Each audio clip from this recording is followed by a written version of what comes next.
Venezuela, citizens participated in the second day of the People's Assemblies to propose projects for the popular consultation on November 23rd. Cuban authorities make progress in responding to citizens' needs after the impact of Hurricane Melissa. And in Sudan, less than 6,000 citizens arrived at Tawila Camp for displaced people in the days after the rapid support forces took over the El-Fasher city. Hello, welcome from the South. I'm Luis Alberto Matos from the teleSUR studios in Havana, Cuba. We begin with the news.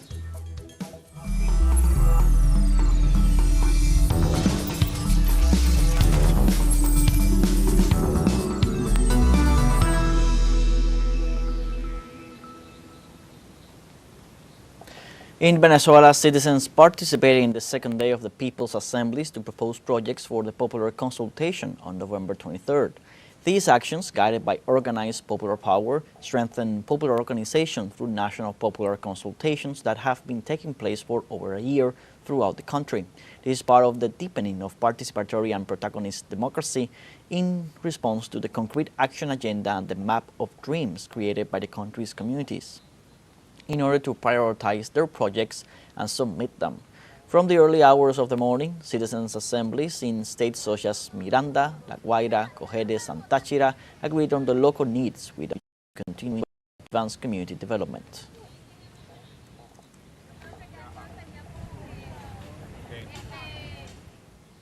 And the Russian government expressed its strategic solidarity with Venezuela while condemning the military pressure of the United States in the Caribbean. Kremlin spokesman Dmitry Peskov said that Russia is closely monitoring the situation in Venezuela, given the escalation of threats and military pressure from the United States government. The senior official's statements came when he was asked about a report revealing how Venezuelan President Nicolás Maduro had asked his Russian counterpart Vladimir Putin to supply defensive military equipment to deter possible foreign aggression. Moscow's support for multilateralism and self-determination is in contrast to Washington's interventionism and warmongering, which threaten the peace and stability of Latin America.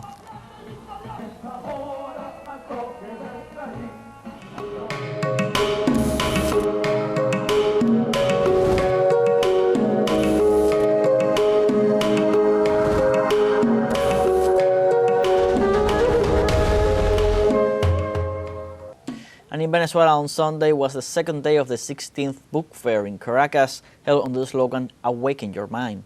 The event pays tribute to writer Juan Antonio Calzadilla Reaza, recognizing his contribution to Venezuelan literature. This Sunday, Communications Minister Freddy Ñañez highlighted the importance of fostering the reading habit and strengthening the country's cultural identity. The fair, which will remain open until November 10th, features 71 booths and over 200 cultural activities.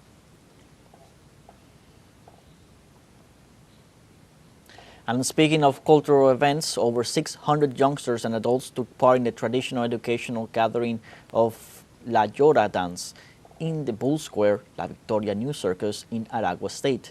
At the practical seminar, Governor Juana Sanchez highlighted the importance of traditional culture for the development of Aragua families. La Llora is a typical and traditional dance native to the municipality of Jose Felix Rivas, which has become a cultural and folkloric reference inside and outside the state of Aragua.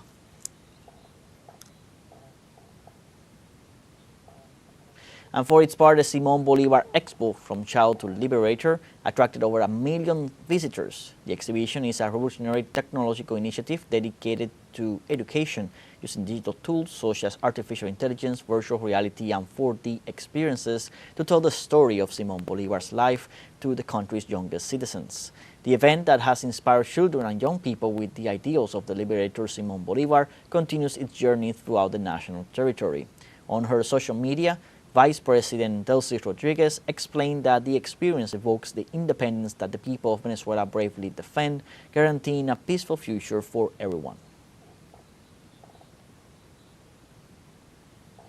Well, we now have our first break coming up. Remember, you can join us on TikTok at teleSUR English, where you'll find news in different formats, news updates, and much more.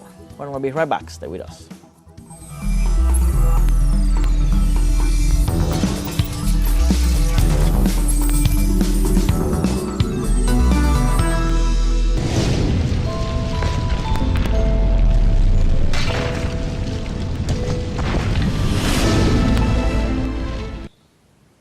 Welcome back.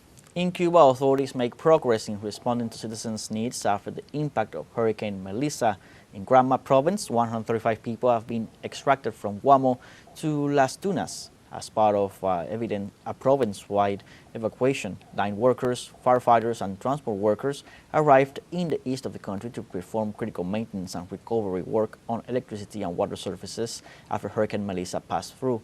Meanwhile, the Ministry of Public Health and the Communist Party of Cuba are working together to respond to the health crisis in affected areas, focusing on vulnerable communities and disease control.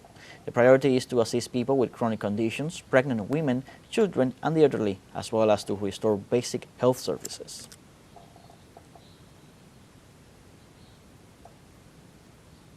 And Hurricane Melissa, which made landfall in Jamaica as a Category 5 storm, left devastation in its wake and at least 50 people dead in the Caribbean. In Jamaica alone, the number of confirmed fatalities rose to 19. However, according to officials, this figure could increase. The storm also caused widespread destruction in Haiti, where at least 31 people lost their lives, while authorities continued their response and assistance efforts to ensure the safety of those affected. The Caribbean region now faces the arduous and prolonged task of recovery.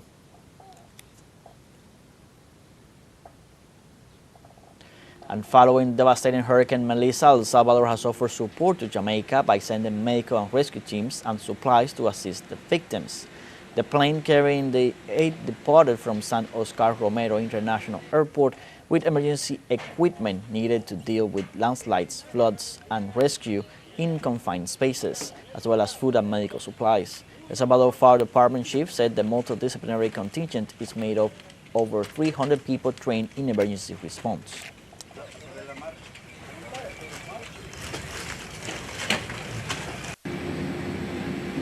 And Brazil is reporting decreased deforestation after a decade fighting climate change. Climate authorities said the news not only represents a victory for the environment, but that it also highlights the effectiveness of renewed public policies and the role of society in those initiatives. They also said that legal deforestation in the Amazon has decreased by 22.3% compared to 2024. However, for now, climate threats persist, which require constant vigilance and a long-term commitment from all sectors of society.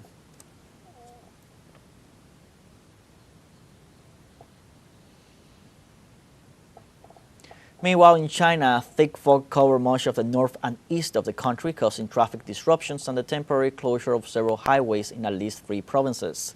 The thick fog occurred Friday midnight through Saturday morning, forcing authorities to implement safety measures such as traffic regulation, signage, and vehicle guidance at major intersections. Toll stations were supplied with emergency equipment, water, food, and first aid kits to provide assistance to drivers. With sunrise, visibility gradually improved and the alert was lifted by midday.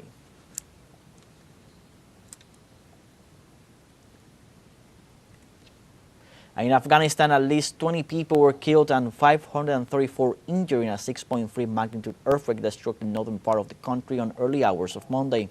The earthquake, with a depth of 28 kilometers, occurred near the city of Mazar-i-Sharif in the province of Balkh at around 8:28 p.m. local time. Spokesperson for the Afghan Ministry of Health, Sharafat Saman, stated that medical teams have already been deployed to the earthquake site, and authorities have ordered all nearby hospitals to prepare to take better care for the injured. It is worth noting that Afghanistan is located at the confluence of the Eurasian and Indian tectonic plates, which makes it prone to earthquakes, with at least 12 of a magnitude greater than 7 since 1900s.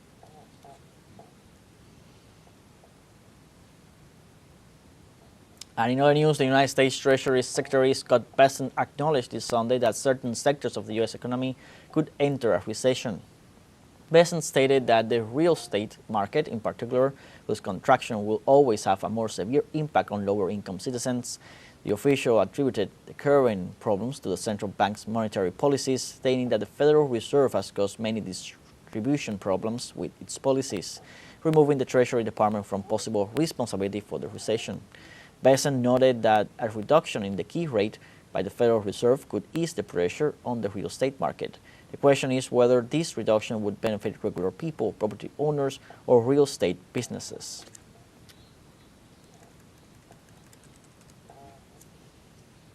And in Mexico, authorities in the state of Sonora determined that a transformer explosion was the cause of the fire that killed 23 people.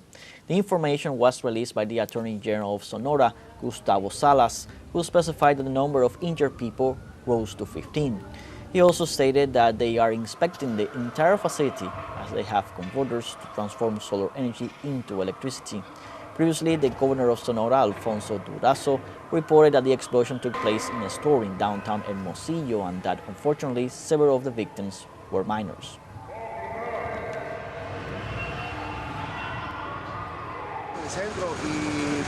At around 3:30, 4 o'clock, we heard sirens and the power went out in the market in the center.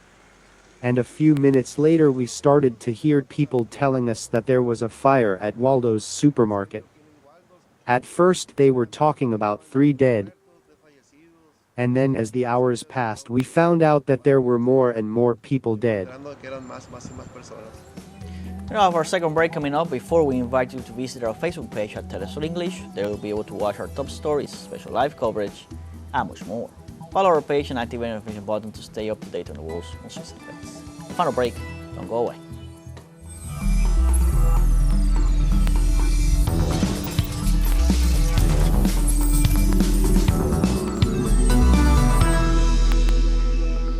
Welcome back. Only a few thousand Sudanese have reached the nearest camp for displaced people in the days since Sudanese paramilitary forces took the city of El-Fasher. Authorities specified that almost 1,000 people arrived in the last 3 days alone after Western Darfur was taken over by the Rapid Support Forces, which expelled the Sudanese army after an 18-month siege.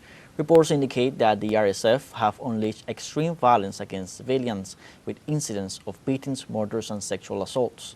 The fall of El-Fasher marked a turning point in this war, which since April 2023 has left more than 40,000 people killed and displaced more than 14 million, according to United Nations figures.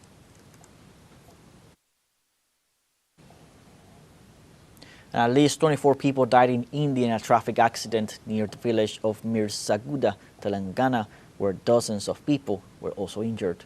Authorities expect the death toll to rise as several hospitalized victims are in critical condition. Upon learning of the accident, police and rescue teams immediately mobilized, deploying 3 backhoes to free the victims from the rubble. The accident caused traffic to come to a standstill on the Hyderabad-Bijapur highway.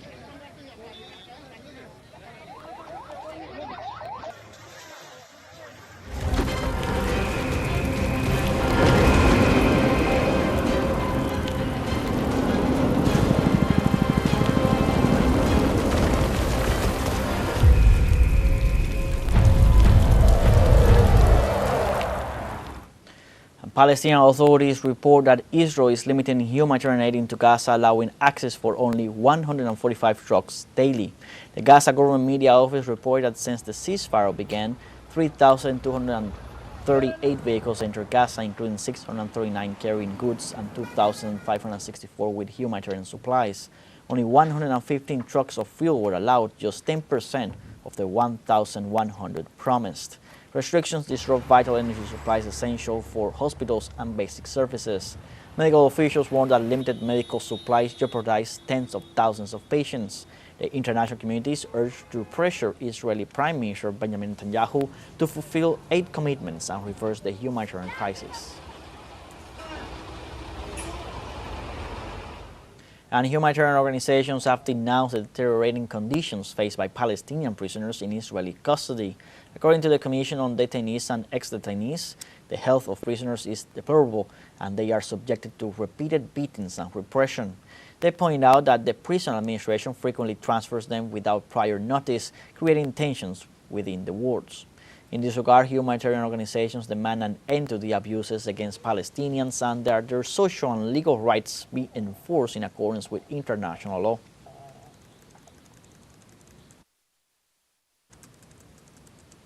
And the Minister of Foreign Affairs of Iraq, Fuad Hussein, received a visit from his Turkish counterpart, Hakan Fidan. The meeting reaffirmed the continued strengthening of bilateral relations between the two countries.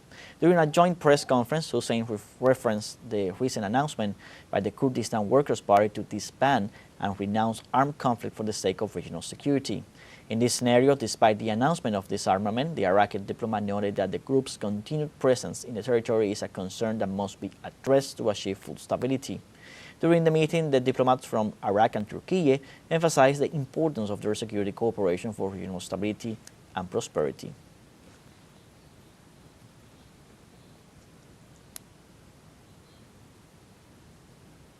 And in Iran, the government announced its determination to reconstruct its nuclear facilities affected by the bombings of the United States and Israel with greater capacity and technology. Iranian President Masoud Pezeshkian assured them that the science resides in the minds of his scientists, so there will be no more problem with the destruction of buildings and factories. The president emphasized that Tehran is not seeking to manufacture nuclear weapons, but rather to resolve the problems of the population and civilian issues. Iran's firm stance was reinforced by the recent expiration of UN Security Council Resolution 2231, which lifted all binding restrictions on Iran's nuclear program, making a milestone in the technological and energy sovereignty of the Persian nation.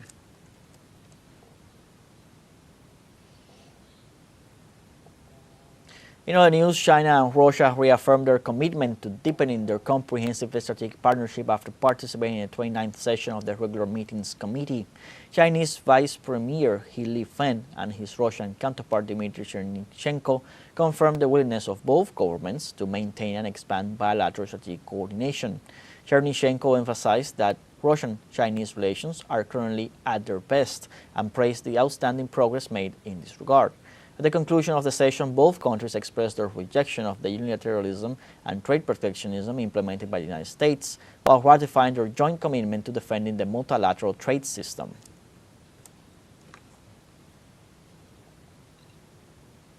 And also in China, Russian Prime Minister Mikhail Mishustin met his Chinese counterpart Li Qian in Hangzhou with a view to deepen bilateral relations and to continue boosting cooperation in different fields. Relations between Russia and China are at the highest level in their centuries-old history and continue to develop dynamically in all areas, despite various obstacles and the illegal sanctions of the West. The Chinese side is ready to work with Russian colleagues in the spirit of the important agreements reached by our leaders to strengthen the strategic dialogue and enhance cooperation across all fields in order to more effectively safeguard our development and security interests.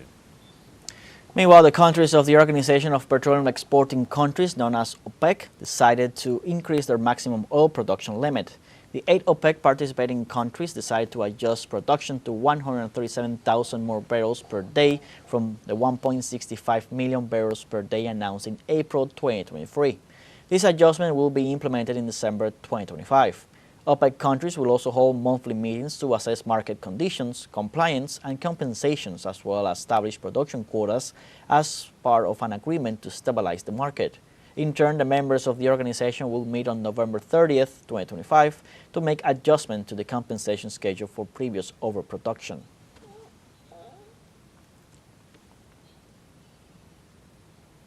And on Sunday, South Africa called for accelerated support for the transition to resilient low-carbon economies, especially for developing nations, at the 9th Ministerial Meeting on Climate Action held in Canada. In the plenary session, Deputy Minister of Forestry, Fisheries and Environment, Narendra Singh, emphasized that means of implementations are key to effective and equitable climate action. On this occasion, Singh outlined his country's key priorities for COP30, advocating for an ambitious new collective quantified goal based on science and equity principles. COP30 is the 30th annual United Nations Climate Conference, where governments discuss how to limit climate change and prepare for it, to take place from Monday, November 10th to Friday, November 21st. Well, like this, we have come to the end of this news brief. You can find these and many other stories on our website at telesurenglish.net. So join us on social media, Facebook, X, Instagram, Telegram, and TikTok. For TeleSUR English, I'm Luis Alberto Matos. Thanks for watching.